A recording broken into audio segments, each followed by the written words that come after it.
How's everybody doing tonight? Thank you all for coming. This is our very first episode of Debauchery on the Danforth. Kind of the whole idea was to do kind of like a late night style comedy show. I'd come out, do a monologue. We'd have some really established comics that we'd book for the show and do it kind of like a late night comedy club show here in the East End, so this is the first one tonight. So I was online the other day, and I was actually reading this one article, and it was like, scientists link feathered dinosaurs to modern bird, and I was like, that's fascinating. I wonder what other people have to say about it. So I scrolled down to the comment section, and the first one there was, nice try, too bad evolution's bullshit. Like bullshit. I think that's how you know you're talking to a qualified scientific expert, right? When they use the word bullshit.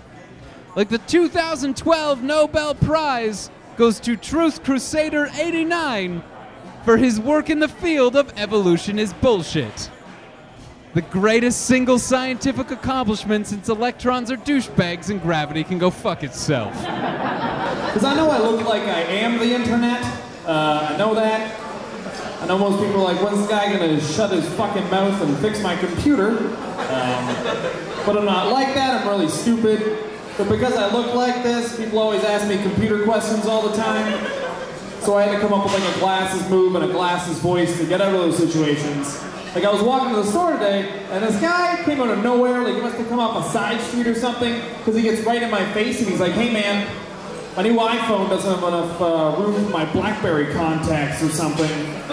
What should I do? And I was like, have you even tried throwing it out? And I just walked away. I got very confused. Being a little kid and my parents waking me up at a very young age to watch like SNL for the first time, to watch Letterman and Carson for the first time. I remember all that very vividly at a really young age, and I just always kind of wanted to do that, and that's how I always got into comedy writing. And stand-up was always something that I kind of admired from afar. I didn't know if I could do it or if I would even give it a shot, but it's something I always wished I did. It's kind of like being a musician, you know, you always want to be a musician. Not just because the lifestyle looks fun, because the lifestyle is fun, but it was just something that was always kind of there in the back of my mind that I had to do. North Korea released a statement this week that their beloved great leader has passed away. Did you folks hear about this? Their beloved great leader has passed away. And I thought, what a shame, folks. You know, I didn't even know Kim Jong was ill. Didn't even know Kim Jong was ill. Thank you, Nats. I just moved to Toronto like a year ago, and I'm still getting used to everyone here. Like I was walking down Queen Street, and this girl was coming towards me, and she was wearing this huge belt that basically covered her whole torso. So I went up to her and I was like, oh my god, I love your belt, it's so cute, where'd you get it from? And she was so laid back, she was like, I broke my back.